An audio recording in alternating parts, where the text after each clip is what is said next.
We have all heard the sayings about money, right? Money won't buy you happiness. Of course it won't. Money doesn't grow on trees. If you want to get wealthy, you got to work hard. Money is the root of all evil. But how many of those statements are true?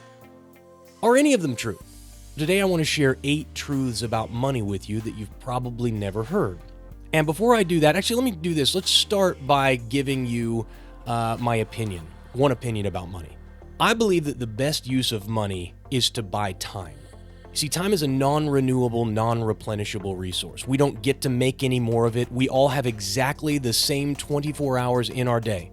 The only way to get more of it is to buy more. See, I don't know anybody in this world who dies wishing they'd bought more stuff. Nobody, to my knowledge, goes to their deathbed saying, man, I wish I had acquired more crap in my life. But they do say, I wish I'd taken that vacation.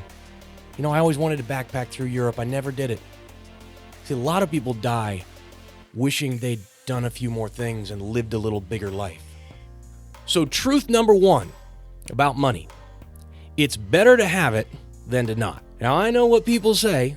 They say, oh, you know what? Money's going to destroy your life. Money wrecks people. I'm going to tell you right now, having been both wealthy and poor, I can assure you wealthy is better.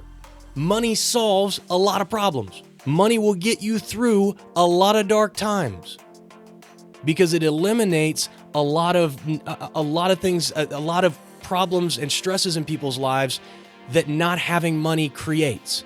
How am I going to pay my rent and put a roof over my head? How am I going to feed my kids? How am I going to put gas in the car to go to work? That's a big thing right now. How am I going to repair the car? See, all those worries and stresses in your life go away. Truth number 2, money has no moral compass. It's another thing that we know. If you're a good enough person, you'll make more money. If you're good enough, fate will shine upon you and hand you down wealth beyond imagination. It's not true. Money has no moral compass. It flows to the priest and the pornographer alike. Now, by that same token, that's not an excuse to be a bad person. I'm not suggesting, well, don't be good, don't be a kind and decent-hearted person, go out and be a terrible person. It doesn't matter what kind of person you are. Money doesn't move to people because they're good. Truth number 3, money is a thing to be acquired. What do I mean by that? Because, of course, you're thinking in your head, well, of course, you want more money, like obviously, Jason. That's why I'm working so hard. That's why I started my side business. I'm trying to create more freedom. I get in. So that's not really, that's not like an aha thing. But let me explain what I mean by it. See, most people make money and they immediately acquire more stuff with it. This is why when I ask the question, how many of your problems will be solved with more money? And people are like, 80% of them. Most of those people are wrong. Because if you gave them more money, they'd simply increase their lifestyle. They'd go and buy more crap with it. And what I'm saying to you is, money is a thing like a new car, like a new house. Hoard it. Keep it. Put it to work for you. Enslave it. Make it work night and day.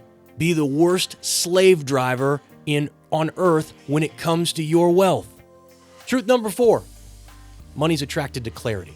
So we talked a little bit about what money is not attracted to, what money doesn't flow to. What does it flow to? It likes clarity.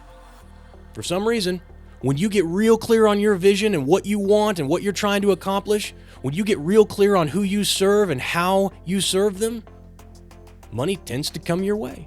Now, if you ask me why this is, it's interesting because money obviously doesn't have feelings, it doesn't have emotion, but you and I do. And so when trying to decipher why does money tend to flow to people who are real clear about visions and goals and who they serve and the type of business that they're in, and the reason I think it works is because from a behavioral science perspective, we as human beings like clarity. This is why the more specialized you are in your business, the farther you can niche down into that business to serving one specific kind of person, at least in the beginning, the easier money flows to you. You think being a jack of all trades would be better, right? Because you could get more business. I can help this person, or I can help this person. It doesn't work that way. The clearer you are about your mission, about who you serve, the more money tends to come your way. Truth number 5, it's attracted to speed. Another thing you could say is attracted to action. See, money doesn't like to sit around. It likes to flow. It likes to move. It likes people who take massive action towards that vision that they have. That's a rare thing in life. Most people sit around, they mull it over, they ask a couple of opinions from people, and then they ask a few more, and then they do a little bit more research, and they think a little bit about it. But dude, money wants speed, it wants action, it wants implementation. The faster you're willing to work, the more hustle you're willing to give it, the more money's gonna flow your way. You notice I didn't say hard work. See, money doesn't care how hard you work. If that was true, every roofer in Georgia, every guy holding a sign or laying asphalt on the street would be a wealthy man. Hard work doesn't mean anything to money. Money cares nothing for pedigree. Money doesn't care where you came from. How many people who were born into wealth, once they received it, that wealth lasts a generation, maybe two. Unless it is put into the hands of someone who knows how to control it and how to use it and how to enslave it, that money is gone. Doesn't matter who your daddy is.